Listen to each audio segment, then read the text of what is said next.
तुम्ही तब्येतीची काळजी घ्या, शरीराची काळजी घ्या, सगळं शरीर बरोबर ठेवून अभ्यास करा. हा पबजी खेळतो तुम्ही, हा मोबाईल जो आहे तो आपला सगळ्यात मोठा शत्रू आहे. सकाळी अभ्यास केलेला चांगला असतो. ते बरोबर आहे. प्रकारे तू कव्हर केलं की 11वी मध्ये तुझे काही चॅप्टर वीक्स राहिलेले ते 12वी मध्ये गेल्यानंतर तू ते कसे कव्हर केले? 12वी पासून मी असं सिरियसली अभ्यास करायला चालू केलेला होता. असं कट ऑफ असा आसमानाला पोहोचलेला आहे ते. महागाईपेक्षा जास्त कट ऑफ जास्त वाढत चाललाय असं मला बरोबर आहे. लडके ने घर का नाम रोशन कर दिया. गुड मॉर्निंग फ्युचर डॉक्टर्स, स्वागत आहे तुमचं पुन्हा एकदा माझ्या नवीन पॉडकास्ट मध्ये. आज आपण GMC घाटीमध्ये आलेलो आहोत. तिथं एका विद्यार्थ्याचा पॉडकास्ट करण्यासाठी. जो विद्यार्थी भाग्यनगर नांदेड मध्ये शिकत होता. तर काय नाव आहे तुझं? माझं नाव प्रणव सोळंकी आहे. माझा नीट मध्ये स्कोर 624 होता. 624? 2000 किती मध्ये नीट दिली तू? मी 2022 ला गेलती.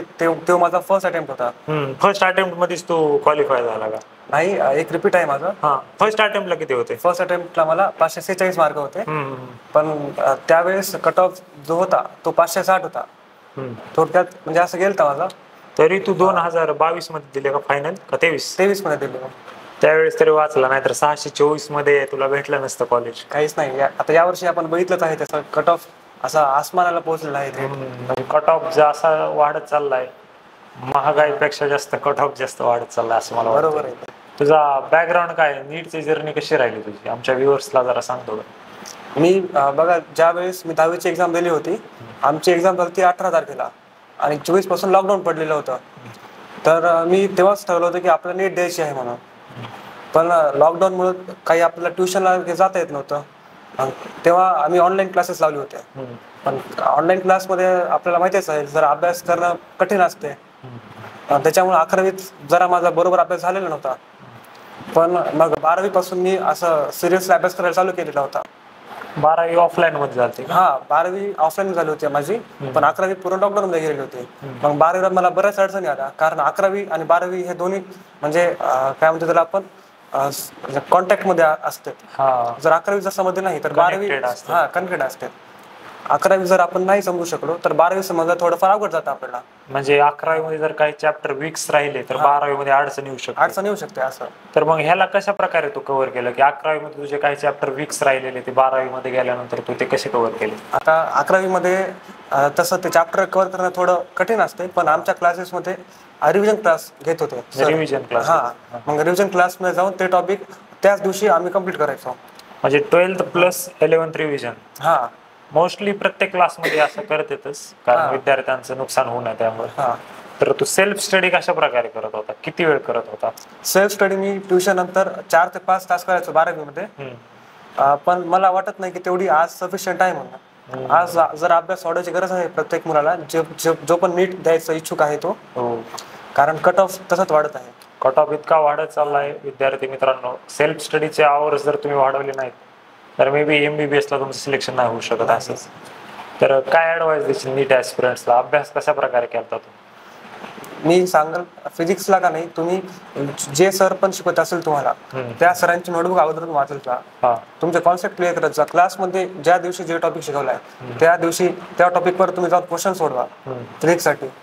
एवढं जरी तुम्ही केला तरी पण तुमचं फिजिक्स बऱ्यापैकी होऊन जाईल. आणि याच्यानंतर तुम्ही कोणतं पण एक पुस्तक जे पण तुम्हाला आवडत असेल किंवा जे पण तुमचे सर सांगत असतील ते पुस्तक मधले सगळे प्रश्न सोडत जा. ते फिजिक्ससाठी एवढं केलं तरी पण सफिशियंट आहे.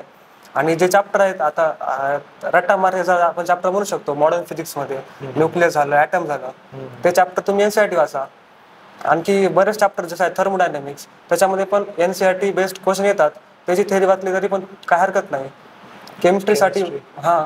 केमिस्ट्रीसाठी जर आपण बघितलं तर इनऑर्गॅनिक तर पूर्ण आजकाल NCERT यायला लागली. तर NCERT ची असं जसं आपण बायोची NCERT वाचतो तशी इनऑर्गॅनिकची सुद्धा लाईन टू लाईन वाचायची NCERT.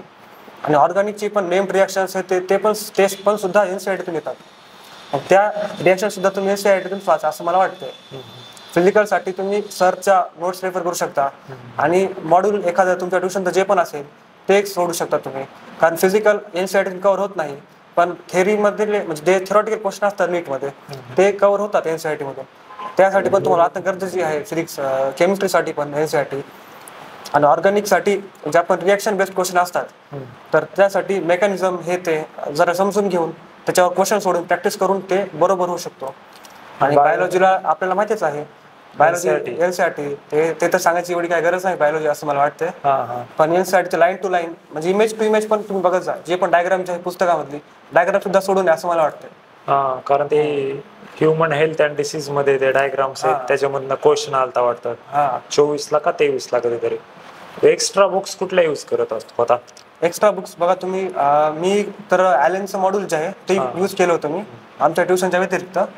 आणि आर्यनचं एक म्हणजे प्रिव्हियस क्वेश्चन येत आहे ते एक मी वापरलेलं होतं एक्स्ट्रा बुकमध्ये. बायोसाठी तर मी एनसीईआरटी वापरली होती आणि फक्त जे ट्युशनमध्ये जे पेपर होते ते एवढे सोडत होते, बाकी काहीच केलं नाही बायोसाठी. तू का असं टाइम टेबलनी स्टडी करत होता का? कारण आजकाल विद्यार्थ्यांचं काय टाइम टेबल बनवण्यामध्ये जास्त टाइम चाललाय त्यांचा स्टडी करण्यापेक्षा. तू कसं करत होता अभ्यास? डेली रुटीन काय असायचं? बघा असं म्हणजे डेली रुटीन माझं एवढं फिक्स काही नव्हतं, पण मी उठल्यावर जेवढ्या लवकर उठणं होईल तेवढ्या लवकर शक्यतो उठायचो आणि उठल्यावर आवरून लगेच अभ्यासाला बसायचा प्रयत्न करायचो. कारण आज जे म्हणतात ना की सकाळी अभ्यास केलेला चांगला असतो, ते बरोबर आहे. कारण आपण नंतर इंटेन्सिटी कमी होते आपली अभ्यास करायची रात्री. मग त्याच्यामुळं होईल तेवढं सकाळी लवकर उठा आणि सकाळी उठून अभ्यासाला लागा. आणि जेव्हा म्हणजे असं नाही की म्हणत मी कंटिन्यू अभ्यास करा, थोडाफार ब्रेक पण घेतला होतात. पण असं नाही की ब्रेक घेतला म्हणजे तुम्ही दुसरंच करायला लागलात. रील्स बघत बसायला. आजकाल रीडिंग मध्ये बघा तुम्ही विद्यार्थ्यांना रील्स बघत बसते जास्त वेळ. तू बरं सांग तू. असं म्हणजे माझ्याकडे तेव्हा 12वी पर्यंत माझ्याकडे होता मोबाईल, पण मला लक्षात आलं की हा मोबाईल जो आहे तो आपला सगळ्यात मोठा शत्रू आहे. मग त्याच्यामुळे मी 12वी मध्ये म्हणजे जेव्हा मी रिपीटला गेलो तेव्हा मी मोबाईल सोडून दिला होता. मग नंतर 1 वर्ष माझ्याकडे बटनाचा मोबाईल होता, मग त्याच्यावरच मी घरच्यांना ते बोलायचो. मग तुम्ही जर कंट्रोल होत नसेल मोबाईल तुमच्याकडे तर तुम्ही पण तसं करू शकता. नाहीतर भरपूर मुलं असतात की जे मोबाईल घेऊन सुद्धा म्हणजे अभ्यास करतात, तसं असतं काय हरकत नाही. म्हणजे तू साधा मोबाईल वापरत होता का? हा, रिपीटला 12वी पर्यंत स्मार्टफोन होता माझ्याकडे. आता जस्ट एका जीएमसीच्या विद्यार्थिनीला मी भेटलेलो, तर ती म्हणत होती की मी पण ज्यावेळेस मोबाईल सोडला त्यावेळेसच माझा अभ्यास चांगला चालायला लागला. तुमच्याच बॅचची होती वाटतं ती? आमच्याच बॅचची आहे ती, भेटलो. काय नाव होतं तिचं? प्रियंका जरा नाव तिचं. अच्छा. तर तुझं सगळ्यात जास्त चॅलेंजिंग फेज कुठला होता नीट ऍस्पिरंट असताना? माझा सगळ्यात जास्त चॅलेंजिंग जो फेज होता ते होता 12वी मध्ये, जेव्हा शेवटचे 3-4 महिने उरलेले होते आणि माझा स्कोर एकदम असा बाउंड्रीवर होता. म्हणजे कधी मला 540 पडायचे, कधी मला 480 पडायचे. तो जो फेज होता, कारण त्यावेळेस कट ऑफ एवढा हाय गेलेला नव्हता. त्यावेळेस कट ऑफ 560-70 ला गव्हर्नमेंट कॉलेज भेटत होतं. मग मला सर बरेच देऊन सांगायचे थोडं आणखी पुशअप कर, आणखी जर थोडे एफर्ट्स टाकले तर गव्हर्नमेंट कॉलेज कोणतं ना कोणतं भेटू शकेल तुला. पण आपण तसं पण ते ईश्वराला कदाचित म्हणजे मान्य नव्हतं कदाचित. ते असं सांगू शकत नाही आपण काय होईल काय नाही. आपण फक्त करत राहायचं. आता नाही झालं तर नाही झालं, मग पण सेकंड अटेम्प्ट मध्ये झालं, जे पाहिजे ते भेटलं मला. तर तुझं फर्स्ट अटेम्प्ट मध्ये असे कुठले मेजर रिझन्स होते ज्याने तुझं सिलेक्शन थांबवलं? मेजर सिलेक्शन रिझन जे आहे तो म्हणजे तेच, म्हणजे मी 11वीला सिरियसली नाही घेतला. म्हणजे मी सिरियसच नव्हता अभ्यासाबाबतीत 11वीला असताना. भरपूर मी गेम खेळायचो मोबाईलवर, टाइमपास. पबजी कसलं का? पबजी खेळत होतो मी 11वीला असताना. पुन्हा वेब सिरीज भरपूर बघितल्या मी. म्हणजे अभ्यासातून मी भरपूर डायव्हर्ट झालेलो होतो. म्हणजे असं 1 घंटा सुद्धा अभ्यासाला बसतं मला कठीण जात होतं फर्स्ट इयरला. तू किती वेळ पबजी वगैरे खेळत होता? आता दिवस म्हणजे आता 3-4 घंटे तर मी पबजी खेळत होतो फर्स्ट इयरला असताना. आणि नंतर बाकीच्या वेळ वेब सिरीज बघत होतो. म्हणजे अभ्यास काही घेणं देणं नव्हतं असं म्हणता येते अभ्यासासोबत 11वीला असताना. पण नाही, तू ऑनेस्टली उत्तर दिलंय. काय मेडिकल सांगतात मी 18 तास अभ्यास केला, 11th पासून दिवस रात्र मेहनत केली.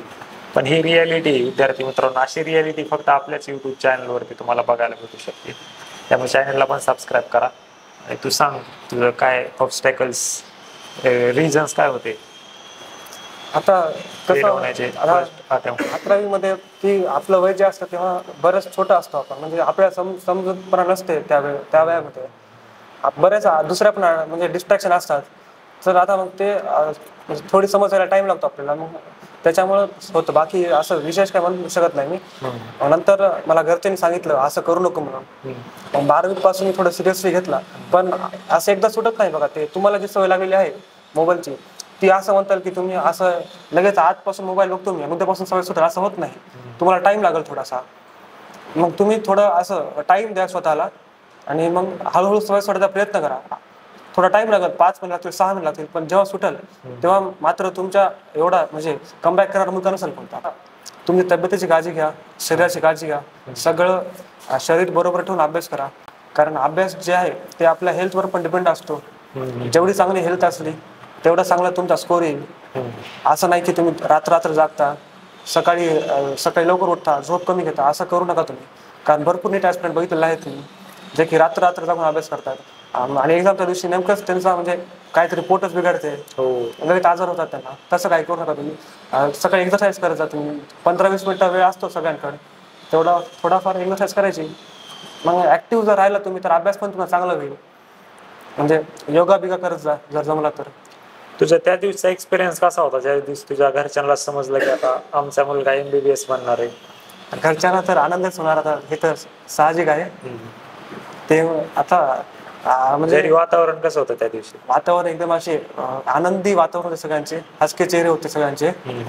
आणि कारण जेव्हा नीटची आन्सर की आलेली होती तेव्हाच तसं घरच्यांना समजलेलं होतं. नेमकं वातावरण जे रिॲक्शन होते ते एकदम अशा, मला पण बघून भरपूर आनंद झाला होता घरच्यांची रिॲक्शन बघून. आणि त्यांना पण असं वाटलं की मुलांना काहीतरी केलं आहे म्हणून. असं त्यांच्या मागचा पण थोडा ताण हलका झाला की आता काय करायची गरज नाही, स्टँड झालंय स्वतःच्या जीवावर. असं लडके घर का नाम रोशन कर दिया. तर नीटचं प्रिपरेशन करत असताना तू मोटिवेटेड कसा राहायचा? मोटिवेटेड बघा, एकतर सगळ्यात मोठं मोटिवेशन जे आहे ते आपले मार्क्स असतात. जसं जसं मार्क्स जर चांगले यायला लागतात तर तसं मोटिवेशन येतं. पण स्टार्टिंगला कोणाला मार्क्स पडत नाहीत तर तेव्हा फक्त तुम्ही जर खचून जात असताल तर तुमच्या जवळचा जो पण व्यक्ती असेल त्याला बोलत जा. ते तुम्हाला सांत्वना देईल किंवा तुम्हाला सांगेल की चिटकून राहा बाबा, तू मेहनत करणं सोडू नको. तसा एखादा मित्र असेल तुमचा किंवा घरचे असेल कोणी किंवा ट्युशनमधले कोणी मेंटर असतील तर त्यांना बोलत जा तुम्ही. ते भरपूर सपोर्ट करतील तुम्हाला. तेच आहे म्हणजे मेन कारण. तो जो फेज आहे तोपर्यंत तुमचा मार्क वाढत नाहीत का तेव्हा तोपर्यंत मोटिवेशनची गरज असते तुम्हाला. एकदा जर मार्क यायला लागले तर ऑटोमॅटिक तुम्हाला मार्क बघून मोटिवेशन यायला लागतं. म्हणजे स्ट्रेस हा काम केल्याने येत नाही विद्यार्थ्यांना, काम न केल्याने तो. म्हणजे आता फॉर एक्झाम्पल एखादा विद्यार्थी अभ्यास करतोय, डेली त्याचं चांगलं चाललंय तर त्याला स्ट्रेस येत नाही. पण एखादा विद्यार्थी जाणून बुजून अभ्यास करत नाही किंवा विनाकारण टाइमपास करतोय तर तो जास्त डिमोटिवेटेड असतो. अभ्यास करणारे विद्यार्थी कधी डिमोटिवेट होत नाहीत, जास्त होत नाहीत. बरोबर आहे, अगदी बरोबर आहे. आणि सांगितलेलं अभ्यास करत राहा तुम्ही, ऑटोमॅटिकली मोटिवेटेड राहतात. तर GMC घाटीची लाईफ कशी आता तुला कसं वाटतंय छत्रपती संभाजीनगर मध्ये? हे एकदम असा नवीन एक्सपिरियन्स आहे GMC घाटीचा एक्सपिरियन्स माझ्यासाठी. मी अगोदर 11वी-12वीला मी म्हणजे एकटा राहतो रूम करून. तर आता इथं सगळं असं मित्रामध्ये वातावरण हे ते आनंदी वाटतंय मला. आणि नक्कीच जीवन बदललेलं आहे सगळं माझं. म्हणजे आता जे पण गोष्टी मी करू शकत नव्हतो 11वी-12वीला फ्रीली, त्या सगळ्या गोष्टी आता मी करू शकतो. म्हणजे गेम खेळू शकतो मी. आम्ही आता भरपूर क्रिकेट खेळायला जाऊ शकतो मी आता. सगळं म्हणजे बंद झालेलं होतं अभ्यासामुळे, तर ते छंद जोपासू शकतो मी आता. अरे वा, तुझ्या पुढील वाटचालीसाठी खूप खूप शुभेच्छा. अशाच प्रकारच्या YouTube व्हिडिओसाठी आमच्या चॅनलला सबस्क्राईब करा. आणि तुमची पण जर जर्नी आमच्यासोबत शेअर करायची असेल, तुमची किंवा तुमच्या मुलाची, तुमच्या भावाची किंवा तुमच्या बहिणीची, कारण आजकाल पॅरेंट्स माझे व्हिडिओज खूप जास्त बघायला लागलेत. पॅरेंट्सचे मला कॉल येतात, मेसेजेस येतात व्हॉट्सअपला की तू असेच चांगले व्हिडिओज बनवत राहा, आमच्या मुलाच्या कॉलेजमध्ये पण जा. तर एक जणांनी मला सांगितलेलं कोल्हापूरला माझा मुलगा राहतोय वगैरे, तिथे जा म्हणून. तर त्यावेळेस म्हणजे असं पॅरेंट्सच मला सजेस्ट करतात की इथं या ठिकाणी जा, आमच्या मुलासोबत पॉडकास्ट बनव वगैरे. आणि त्यावेळेस हे खूप असं आतमधनं मोटिवेशन भेटत असतं. Thank you so much for watching this video. भेटूयात नेक्स्ट व्हिडिओमध्ये. Bye guys.